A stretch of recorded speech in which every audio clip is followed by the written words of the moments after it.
Arigi Reksa Pratama mengklaim bahwa tidak membutuhkan uang 30 juta rupiah dalam kasus Subang. Uang 30 juta rupiah ini disebut-sebut menjadi motif utama dalam pembunuhan Tuti dan Amalia Mustika Ratu. Saat olah TKP, penyidikan menemukan uang 30 juta rupiah di kamar Amel. Uang 30 juta rupiah itu kini menjadi barang bukti. Penyidik menyimpulkan bahwa motif Yosef dalam pembunuhan ibu dan anak di Subang ini didasari masalah uang.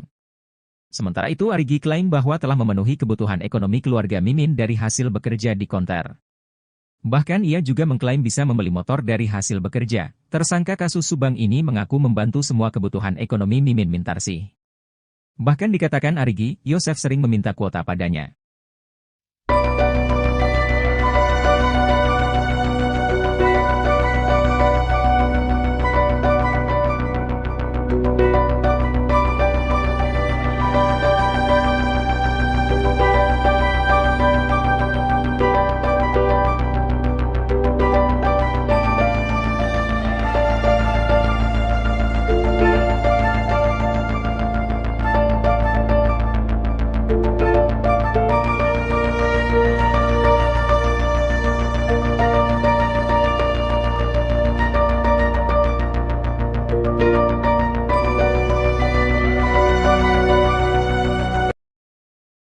Pengacara tersangka kasus Subang, Rohman Hidayat menanggapi soal keempat kliennya yang terancam hukuman mati.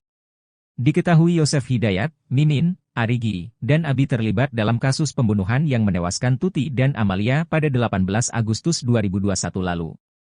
Atas hal itu, Yosef CS disangkakan dengan pasal 340 J 338 KUHP dengan ancaman hukuman mati, seumur hidup, dan 20 tahun penjara. Menanggapi hal itu, Rohman Hidayat tetap meyakini bahwa keempat kliennya itu tidak bersalah. Menurut Rohman Hidayat, ia siap untuk melihat seperti apa kebenaran penyidikan tim kepolisian itu di persidangan. Selain itu, Rohman Hidayat juga belum yakin dengan motif pembunuhan yang disebut karena masalah uang 30 juta rupiah antara Yosef dan Tuti. Menurutnya motifnya masih belum jelas, ia bahkan membantah bukan karena uang 30 juta rupiah, pasalnya Tuti dan Amalia yang menyuruh Yosef mengelola yayasan.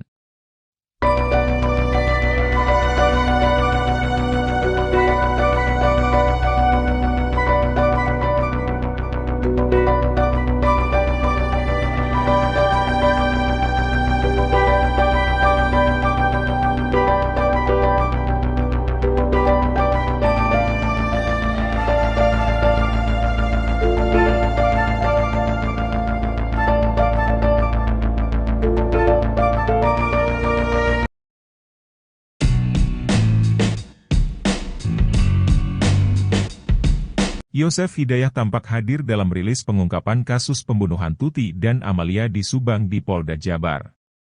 Kehadiran Yosef tersebut lantas jadi perhatian, pasalnya hanya Yosef tersangka yang dihadirkan kepolisian dalam pengungkapan kronologi kasus Subang itu. Seorang diri mengenakan seragam tahanan, Yosef pun mengurai gelagat yang jadi sorotan. Diketahui pada Rabu, 6 Desember 2023, Polda Jabar mengungkap sederet fakta terkait kasus Subang. Kabid Humas Polda Jabar Kombes Pol Ibrahim Tompo pun membeberkan kronologi hingga peran Yosef dan keempat tersangka lainnya dalam pembunuhan itu.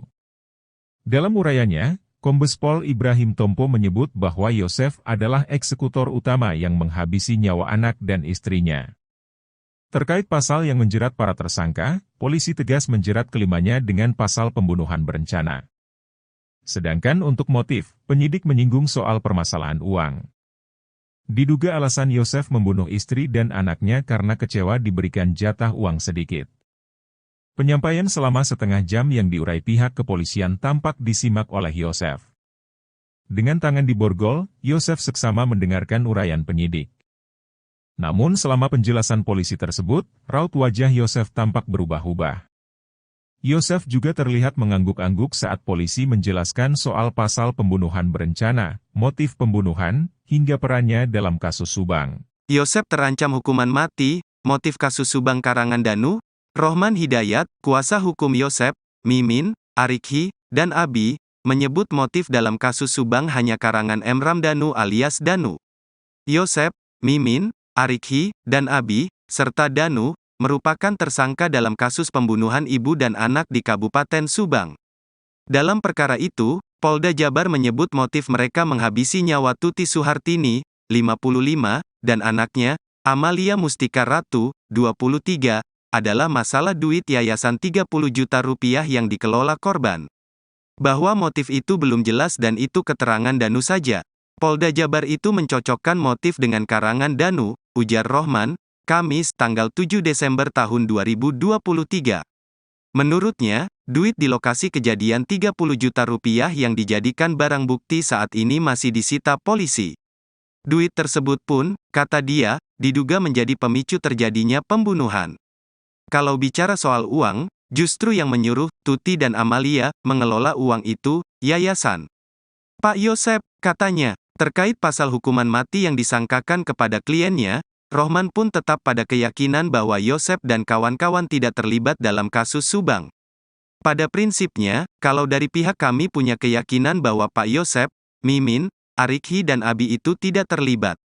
Ya, sah-sah saja penyidik menerapkan pasal itu, sepanjang nanti berkasnya diterima ke Jati Jabar dan ujian sebenarnya itu kan nanti pada saat persidangan, ucapnya.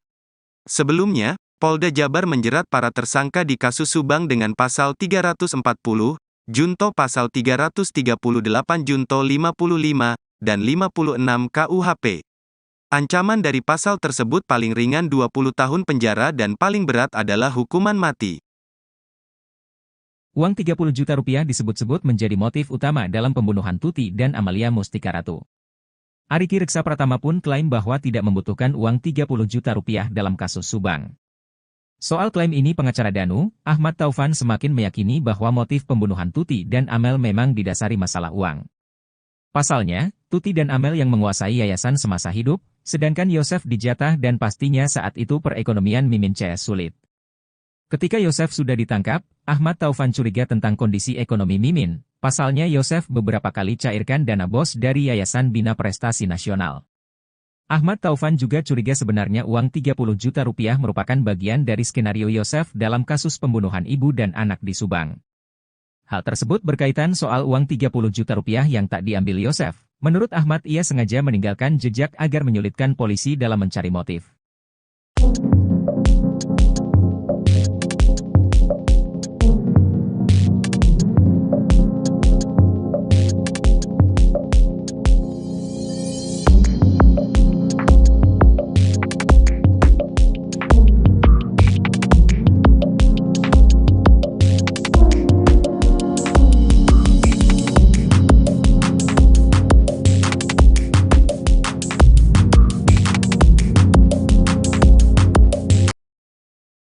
Arikhi Reksa Pratama mengklaim bahwa tidak membutuhkan uang 30 juta rupiah dalam kasus Subang.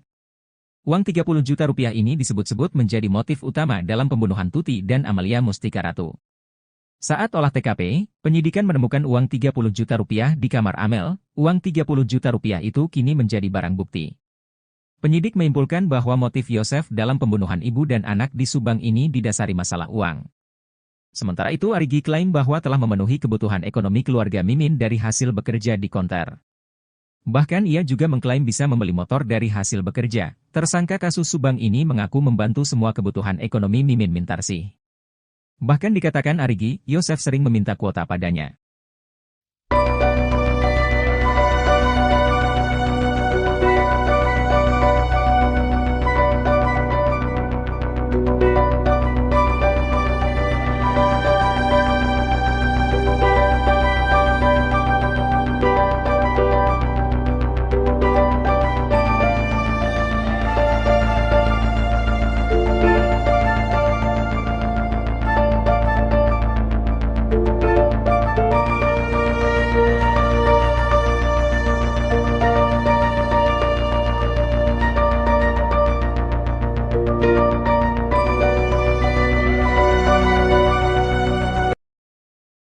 Pengacara tersangka kasus Subang, Rohman Hidayat menanggapi soal